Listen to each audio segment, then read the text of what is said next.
नमस्ते प्राण दोस्तों, हम आशा पाल हमारे चैनल पे आप सभी का स्वागत है। एक हम विवाह गीत लेकर आए हैं, आप सबके बीच में भेज रहे हैं। जैसे भी लगेगा कमेंट में बताइएगा। अच्छे लगे तो लाइक सब्सक्राइब आप लोग जरूर कर लीजिएगा। हमारे चैनल को ज़्यादा से ज़्यादा सपोर्ट कीजिए, शेयर कीजिए हमारी वीडियो को।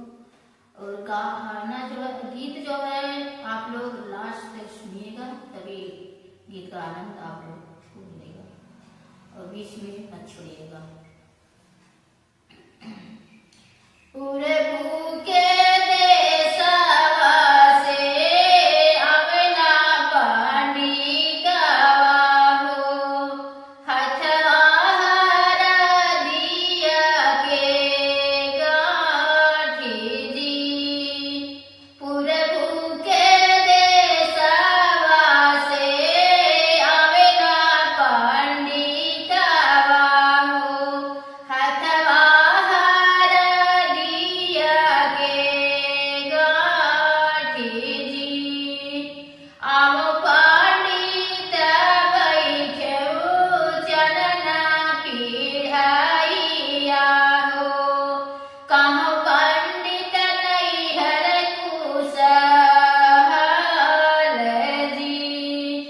आओ पंडित बैठऊ चरण पीढ़िया हो, कहो पंडित नैहर कुशल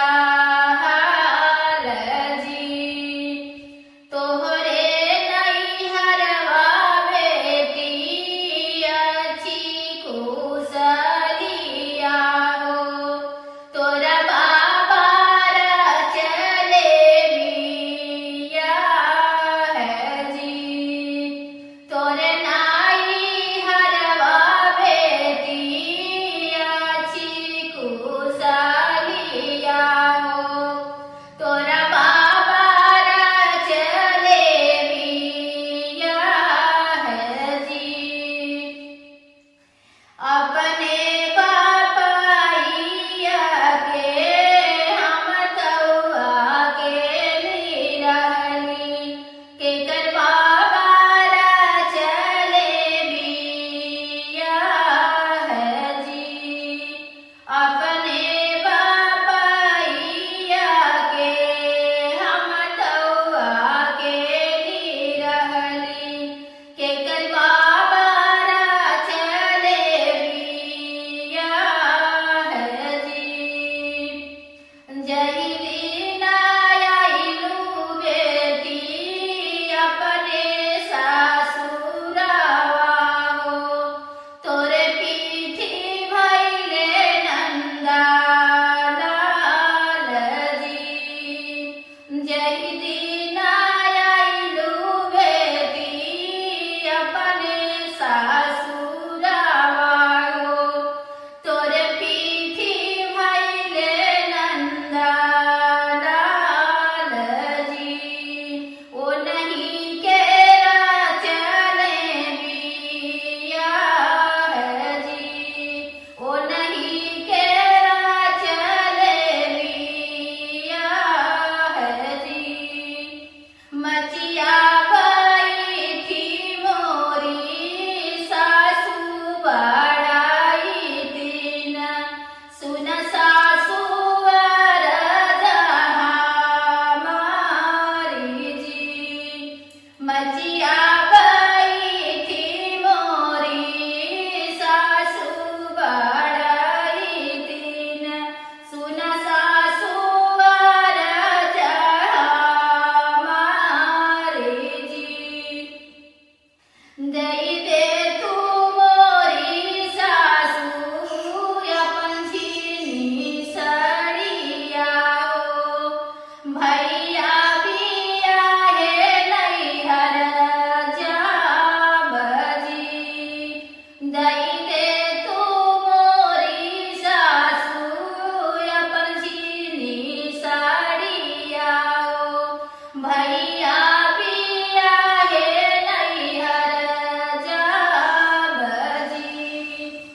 हमरी निसरिया बहुअरी धरी बाटी पेटिया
वे